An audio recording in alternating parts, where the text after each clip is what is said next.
আল্লাহ তাআলা আমাদেরকে অসংখ্য গণিত রিজিকের ব্যবস্থা করে দিয়েছেন।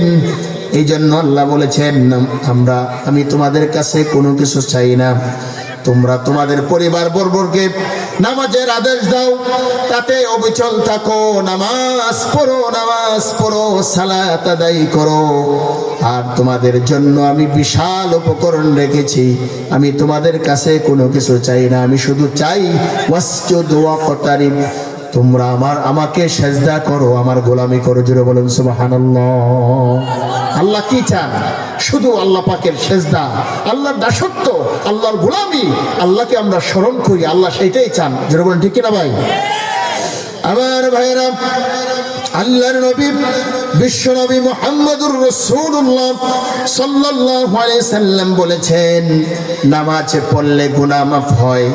قال النبي صلى الله عليه وسلم, আল্লাহ রাসূল বলেছেন, ইয়াকুলু আরাআইতুম লাউ আন্না নাহরান বিবাবি আহাদিকুম ইয়াগতাসিলু মিনহু কুল্লা ইয়াউমিন 5 মাররাতিন হাল ইয়াবকা মিন দারনিহি শাইউন ক্বালু লা ইয়াবকা মিন দারনিহি শাইউন ক্বালা ফাযালিকা মিসলা as-সালাতিল খামসি ইয়ামহুল্লাহু বিহিন্নাল খাতায়া। জোরে বলুন সুবহানাল্লাহ।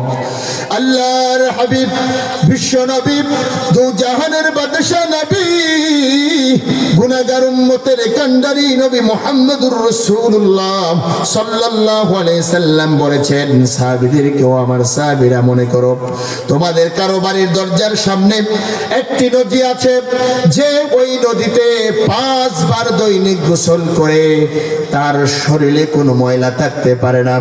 আল্লাহর হাবিব সাল্লাল্লাহু আলাইহি সাল্লাম বলেছেন, আমার কোন উম্মত যদি দৈনিক 5 ওয়াক্ত নামাজ জামাতের সাথে ইমামের পিছনে তাকবীরুল্লাহর সাথে নামাজ আদায় করে, তার আমলনামার মধ্যে কোনো গুনাহ থাকবে না। জোরে বলুন সুবহানাল্লাহ।